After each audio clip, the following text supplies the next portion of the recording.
जय माता दी। मेरे सभी प्यारे दोस्तों, मैं लक्ष्मी शर्मा बड़ों को चरण स्पर्श, छोटों को प्यार और बराबर वालों को दिल से नमस्कार करती हूँ। आज की वीडियो में आप सभी जानेंगे वट सावित्री व्रत का विधि का विधान। यह व्रत सौभाग्यवती स्त्रियों का प्रमुख त्योहार माना जाता है। यह व्रत मुख्यतः ज्येष्ठ कृष्ण की अमावस्या को किया जाता है। इस दिन वट यानी कि बरगद के वृक्ष की पूजन होती है। इस दिन सत्यवान सावित्री और यमराज की पूजा की जाती है।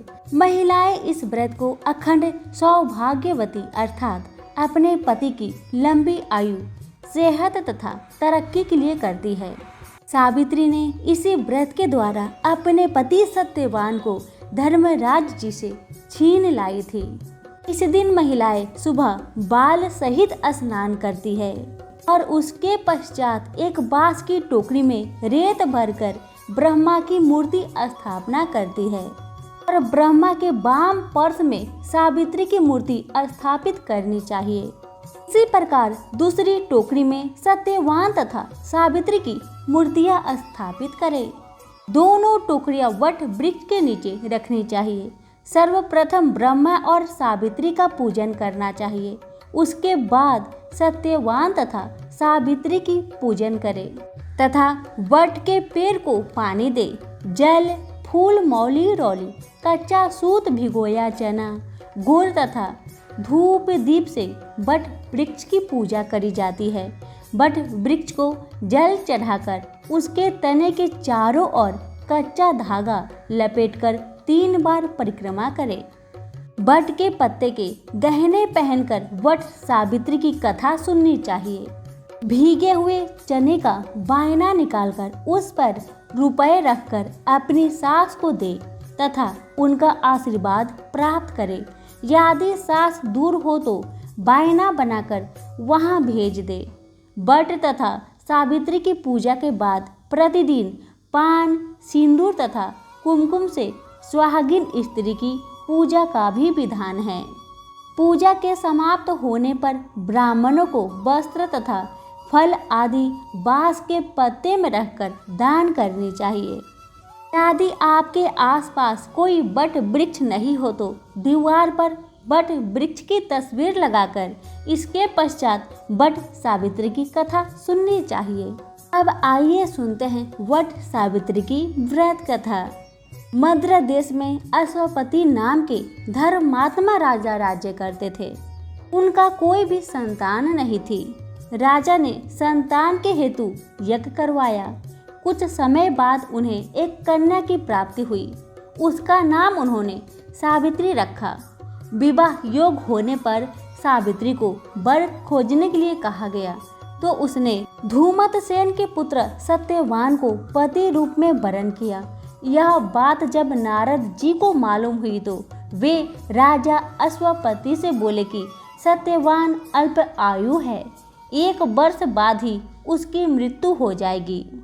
नारद जी की यह बात सुनकर उन्होंने पुत्री को समझाया, पर सावित्री सत्यवान को ही अपना पति रूप में पाने के लिए अड़ी रही। सावित्री के दृढ़ रहने पर आखिर राजा अश्वपति ने सावित्री और सत्यवान का विवाह कर दिया। सावित्री सास, ससुर और पति की सेवा में लगी रहती। नारद जी ने मृत्यु का जो दिन बताया था, उस दिन सावित्री भी सत्यवान के साथ वन में चली गई। वन में सत्यवान जो ही पेड़ पर चढ़ने लगा, उसके सिर में असहनीय पीड़ा होने लगी। वह सावित्री की गोद में अपना सिर रखकर लेट गया। थोड़ी देर बाद सावित्री ने देखा कि अनेक दूतों के साथ हाथ में पास लिए यमराज खड़े हैं।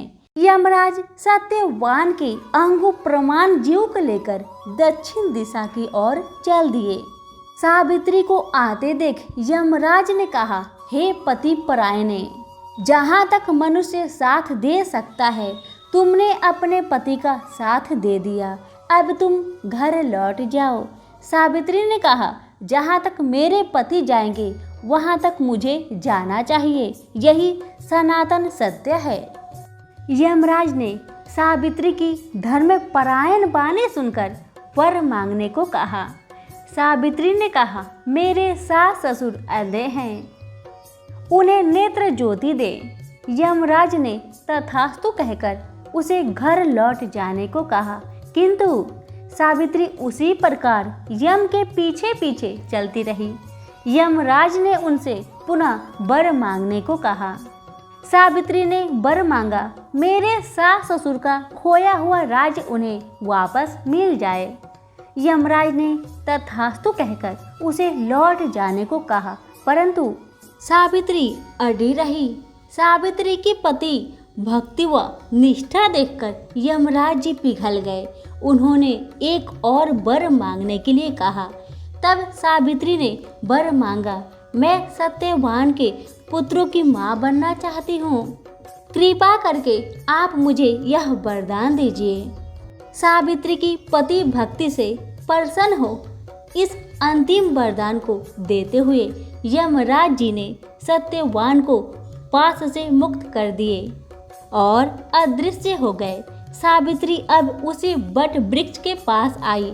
बट वृक्ष के नीचे पड़े सत्यवान के मृत शरीर में जीव का संचार हुआ और वह उठकर बैठ गया। सत्यवान के माता पिता की आंखें ठीक हो गई और खोया हुआ राज्य वापस मिल गया। हमारी आज की कथा यहीं पर समाप्त होती है। पसंद आने पर लाइक शेयर जरूर करें।